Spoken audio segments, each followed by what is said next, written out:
Okay, we're recording. Alright, so the first step in closing the loop is to press the Preset VisAO button.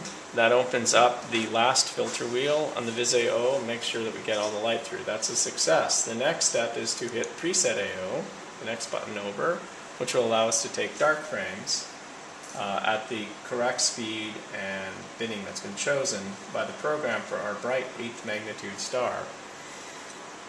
So the CCD is running at a kilohertz, and the CCD47 is probably in bin 1 because it's a bright star, and which we can't see right now because we're in the dark and the gimbal's in an unknown position, so we're simulating how we'd start up.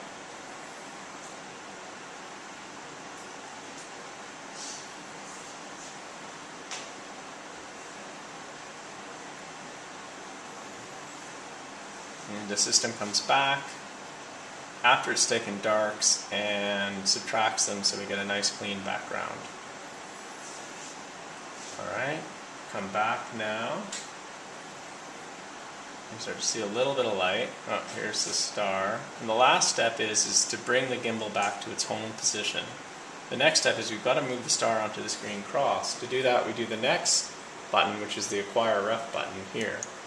Once that's pressed, the AO system finds the bright star and then figures out how to move it down by moving the XY stage onto the green cross, which is the next step. Alright, and there it is, nicely aligned. Okay, but you can see on the CCD39 viewer, the wavefront sensor, we don't have 4 equally illuminated pupils, so we have to do one last step of auto-centering when the Acquire Ref is finished. Now that it's finished, we can use Auto Center to see that we just have to do a little bit of readjustment to get it well aligned. And you can see here it's pretty well aligned, and when it's finished the process, you'll see a little green circle here in the center of the screen.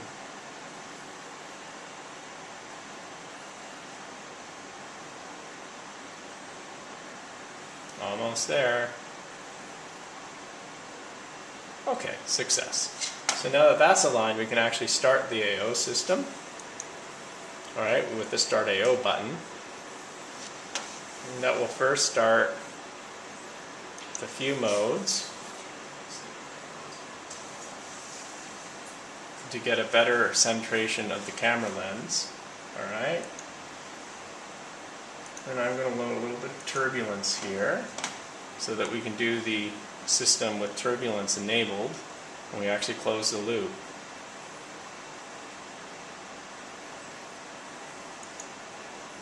Now it's trying to close the loop, and it's picking the correct type of gains that it likes to have on the loop.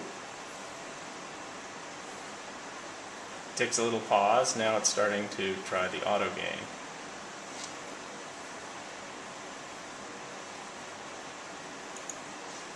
You can see here it picking different gain systems.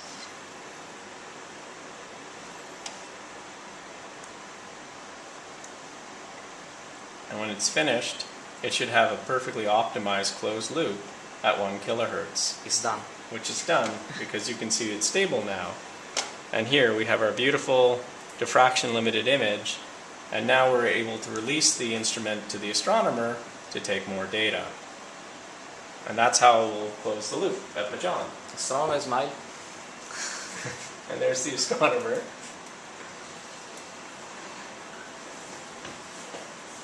Okay, that's enough.